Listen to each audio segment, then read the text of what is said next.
Hi guys, welcome back. ये हमारी testing की थर्ड वीडियो है। इससे पहले हमने टेस्टिंग के बारे में समझा कि टेस्टिंग क्या है और उसको लार्वल के अंदर कहाँ पे स्टोर होते हैं हमारे टेस्ट और उनको कैसे एग्जीक्यूट किया जाता है। और उसके बाद हमने समझा कि फ़ीचर टेस्ट कौन से होते हैं। और अब हम इस वीडियो के अंदर समझेंगे कि यूनिट टेस्ट क्या होते हैं और उनको हम कैसे इम्प्लीमेंट कर सकते हैं।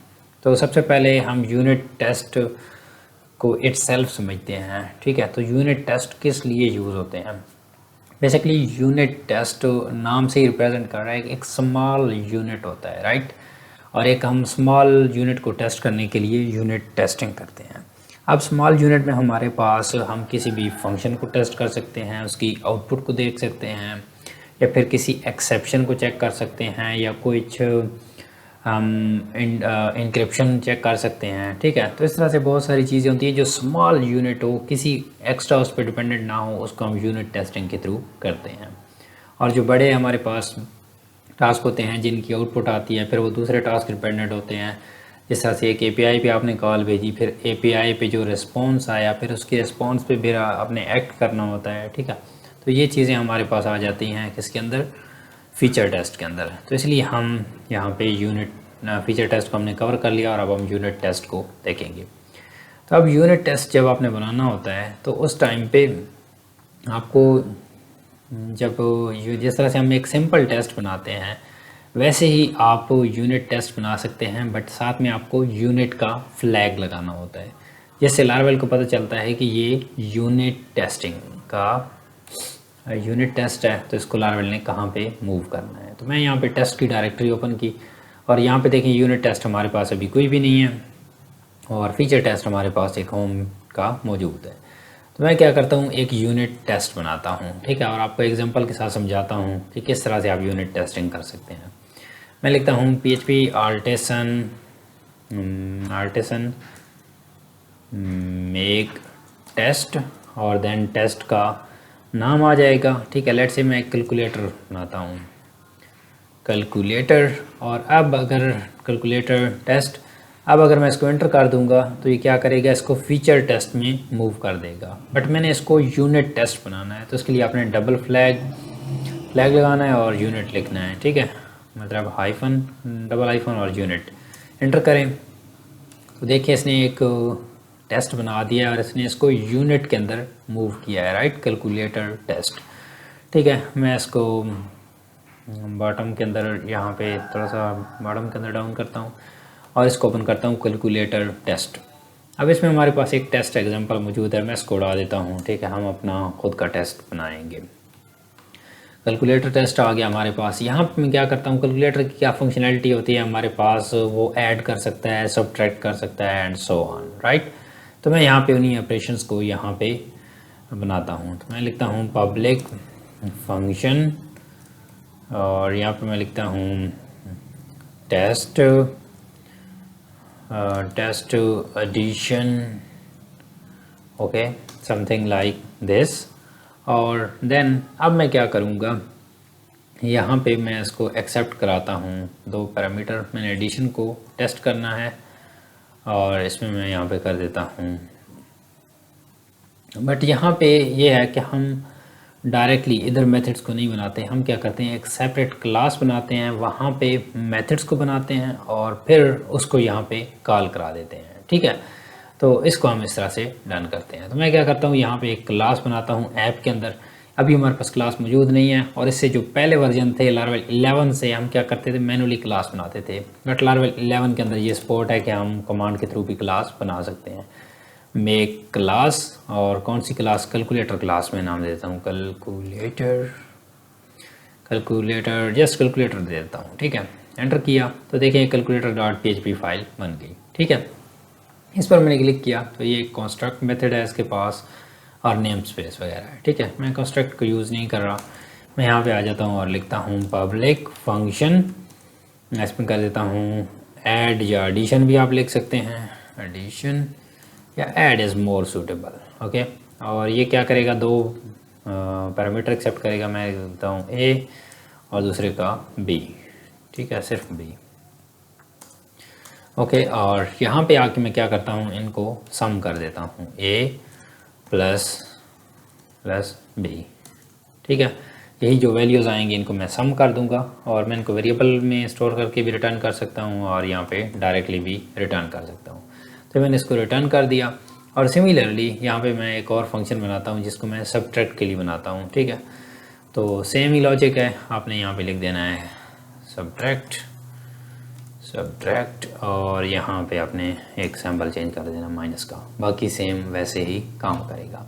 एक क्लास मैंने बनाई, उसके अंदर दो मैंने फंक्शंस बनाए। ठीक है, और अब इन्हीं फंक्शंस को मैंने कॉल करना है अपने टेस्ट के अंदर। ठीक है, टेस्ट के अंदर आएँ, कैलकुलेटर टेस्ट के अंदर जाएं और यहाँ पे उस क्लास का इंस्टेंस बनाते हैं। मैं लिखता हूँ कैलकुलेटर इक्वल न्यू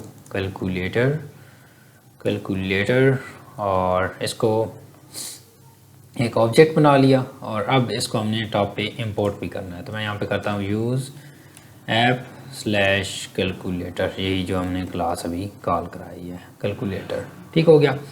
अब इस कैलकुलेटर के अंदर हमारे पास ऐड फंक्शन पड़ा हुआ है तो उसको हमने चलाना है। तो मैं यहाँ पे कॉल करता हूँ कैलकुलेटर और ऐड फंक्शन, और इस ऐड पे मैं क्या करता हूँ, चेक करता हूँ कि दो हमने इसको पैरामीटर पास करने हैं। तो मैं इसको पास करता हूँ 4 और कामा 8। तो ये क्या करेगा, इन दोनों को ऐड करेगा और ऐड करने के बाद मैं यहाँ पे एक रिज़ल्ट के वेरिएबल के अंदर इनको स्टोर कर लेता हूँ रिज़ल्ट। तो रिज़ल्ट हमारे पास जो भी आएगा उसको अब हमने चेक करना है कि क्या रिज़ल्ट हमारे पास सही आ रहा है। ठीक है, तो उसके लिए हमने क्या करना है, यहाँ पे करना है दिस assert। ठीक है, हमने चेक करना है assert इक्वल्स किसके आएगा, हमारे पास 12 के, और हमने रिज़ल्ट को कंपेयर करना है कि क्या हमारे पास ये जो रिज़ल्ट आया है ये दोनों सम होंगे और उसके बाद इस रिज़ल्ट के अंदर स्टोर होंगे, और इस रिज़ल्ट को मैं इक्वल कर रहा हूँ इस वैल्यू के साथ कि क्या ये दोनों मैच कर रही हैं। तो उस टाइम पे आपने टेस्ट को ट्रू कर देना है, राइट। ओके, सो अब आपने टेस्ट को चलाना है तो उसके लिए सेम कमांड है php artisan टेस्ट, और अब ये क्या करेगा, इस टेस्ट को भी चलाएगा। ठीक है, एंटर किया और यहाँ पे कहता है 1 फेल्ड 3 पास्ट, 3 पास हो गए हैं, और कहता है failed assertion 8 matches expected 12।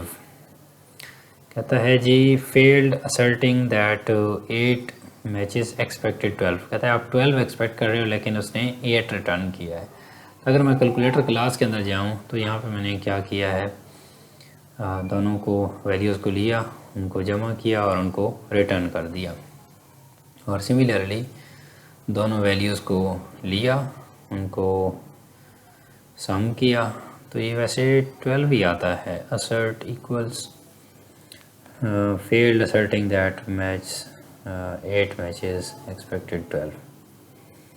Okay, अगर वैसे तो ये ठीक है लेकिन मैं टेस्टिंग के लिए कर रहा हूँ। अगर मैं यहाँ पे 8 लिखूँ और उसको दोबारा से चलाऊँ, कहता है अनडिफाइंड वेरिएबल ab। ओके, ये हमारे पास यहाँ पे आ रहा है, यहाँ पे ये मिस्टेक है। ठीक है, ये a है, ab नहीं है। ठीक है, और यहाँ पे अब मैं अगर 8 के साथ चलाऊँ तो अब हमें ये वार्निंग नहीं देगा। कहता है 1 पास्ट, अब इसको 12 ही एक्सपेक्ट करेगा। ठीक है, 12 एक्सपेक्टेड, 8 एक्सपेक्ट करें लेकिन ये 12 इसको अंदर सेव कर रहा है। ठीक है, अब चलाऊँगा तो अब ये चल जाएगा। एंटर किया तो कहता है 4 पास्ट। ठीक है, क्योंकि हमारे पास इसने 12 रिटर्न किया और यहाँ पे भी हम 12 चेक कर रहे हैं। इससे पहले क्या हो रहा था, हमारे पास ये हो रहा था इस तरह से a b, और इसमें क्या कर रहा था, और a और b की वैल्यू दोनों को सम कर रहा था।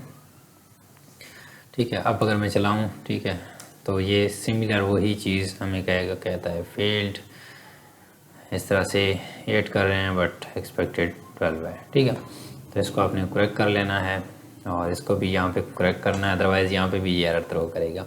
अब सिमिलरली आपने एडिशन को जिस तरह से चेक किया, सिमिलरली आप चेक कर सकते हैं सब्ट्रैक्शन को भी। ठीक है, टेस्ट, मैं इसको कर देता हूँ सब्ट्रैक्ट। ओके, और देन सिमिलरली यहाँ पे भी आपने सब्ट्रैक्ट कॉल कर लेना है, सब्ट्रैक्ट। ओके, और अब हमारे पास क्या रिज़ल्ट आएगा, पहली वैल्यू हमारे पास 4 है तो हमारे पास -4 रिज़ल्ट आएगा। ठीक है, और हम यहाँ पे -4 कर देते हैं। Okay, run it again. कहता है 5 टेस्ट पास्ट, क्योंकि -4 हम एक्सपेक्ट कर रहे हैं। अगर मैं यहाँ पे 14 कर दूँ, 14 - 8, तो अब मेरे पास क्या रिज़ल्ट आएगा, 6 का रिज़ल्ट आएगा। ठीक है, तो अब मेरे पास ये 6 रिटर्न करेगा। ठीक है, तो ये देखें कहता है टेस्ट पास्ट।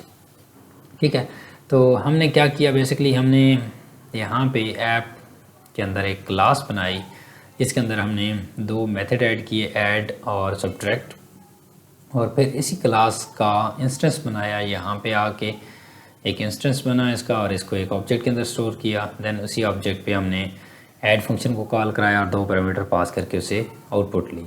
फिर आउटपुट को मैच किया कि क्या एग्जैक्टली वो इस आउटपुट के साथ मैच हो रही है, तो मतलब हमारा टेस्ट सही वर्क कर रहा है। सिमिलरली हमने सब्ट्रैक्ट को भी किया। ठीक है, तो ये एक स्मॉल पोर्शंस होते हैं। लेट से हमने सब्ट्रैक्ट का एक फंक्शन लिखा हुआ था, उसको हमने टेस्ट करना है क्या वो एक्सपेक्टेड रिजल्ट दे रहा है। ठीक है, तो इस तरह से हम टेस्ट कर सकते हैं। जिस तरह से आपने देखा कि वो जब हमने यहाँ पे AB किया हुआ था, यहाँ पे बाय मिस्टेक हो गया था, तो हम उसको टेस्ट कर रहे थे बट वो एक्सपेक्टेड रिज़ल्ट नहीं दे रहा था। ठीक है, तो इस तरह से बहुत बड़ी एप्लीकेशन होती है और इसके अंदर एक स्मॉल सी चेंज हो गई और उस चेंज से पूरा फ्लो ब्रेक हो गया। ठीक है, तो इसको आप मैनुअली टेस्ट भी नहीं कर सकते। जिस तरह से मैंने आपको बताया था कि 1000 आपके फीचर्स हैं, तो आप उनको मैनुअली नहीं टेस्ट कर सकते। तो इसलिए टेस्टिंग बहुत ज़्यादा यूज़फुल होती है वहाँ पे जहाँ एप्लीकेशंस बहुत ज़्यादा बड़ी होती है। सो उम्मीद है आपको ये टेस्ट क्लियर हो गए होंगे और हमारी ये जो टेस्टिंग वाली चीज़ें थी ये कंप्लीट हो चुकी हैं। अब हम नेक्स्ट अपने लेक्चर्स पे मूव ऑन करते हैं। तो thank you so much for watching the videos. Bye bye.